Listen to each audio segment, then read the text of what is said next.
Caso número 3. Trabajadores de Interjet se van a huelga.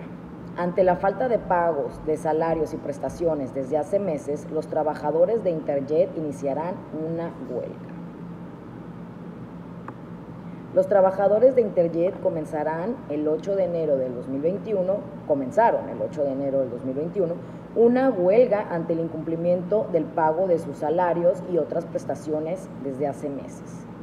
De acuerdo con un comunicado del sindicato de la aerolínea, se les adeuda 4 meses de sueldo, 6 meses de vales de despensa, el aguinaldo y el fondo de ahorro del 2020, así como el pago de créditos de Infonavit, Fonacot y aportaciones al IMSS. Ante la situación, los trabajadores sindicalizados realizaron una votación y el 62% votó por comenzar una huelga a partir de las 12:48 horas del 21 de enero, momento en el que se colocarán las banderas rojinegras en todas las instalaciones de la empresa.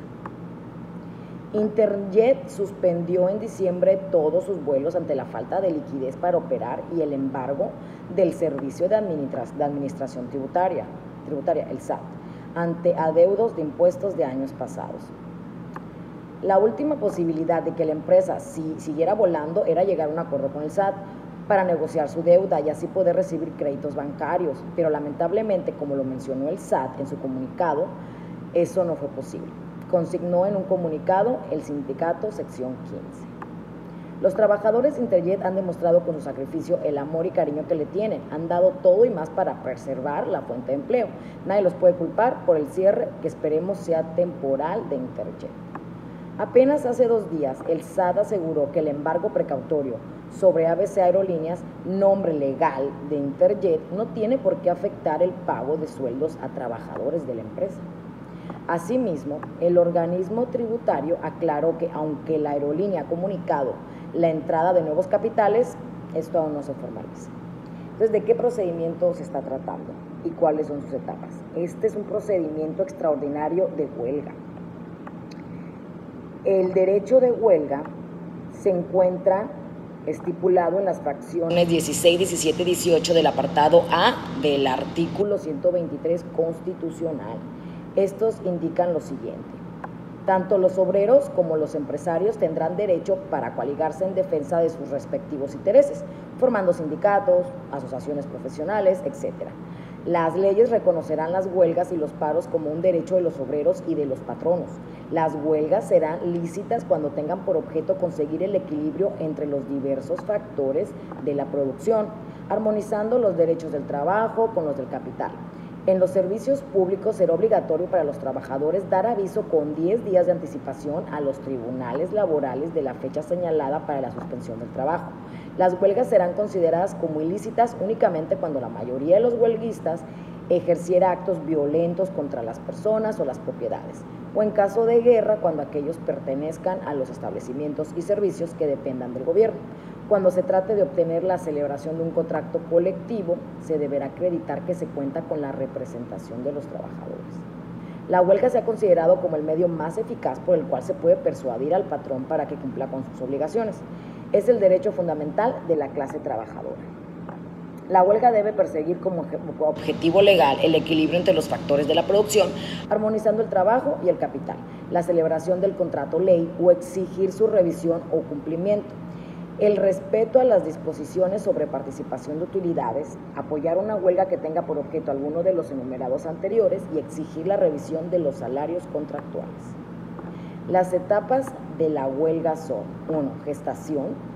En asamblea previamente convocada, la mayoría de los trabajadores deciden emplazar a huelga y elaboran su escrito petitorio, anunciando el objeto y fecha del estallamiento y presentándolo ante la junta competente.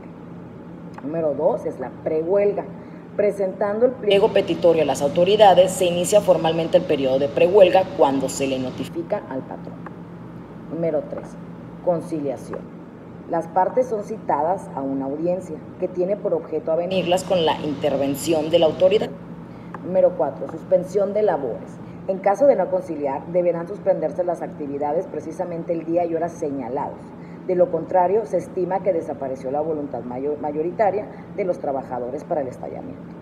5. Clasificación de la huelga. La autoridad laboral analiza el comportamiento de las partes valorando su conducta. ¿Ante qué autoridad se presentaron? Ante la Junta de Conciliación y Arbitraje.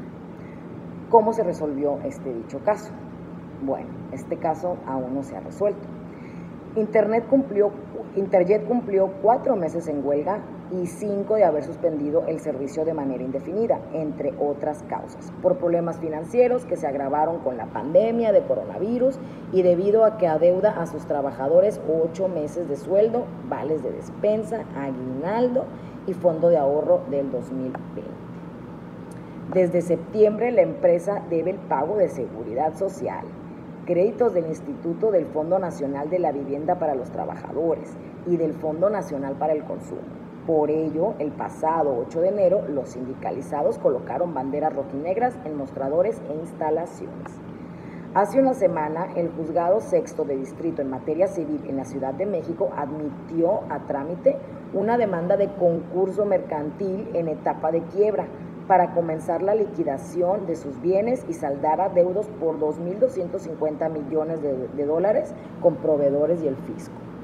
Agregó que el pago de salarios podría tardar al menos un par de años.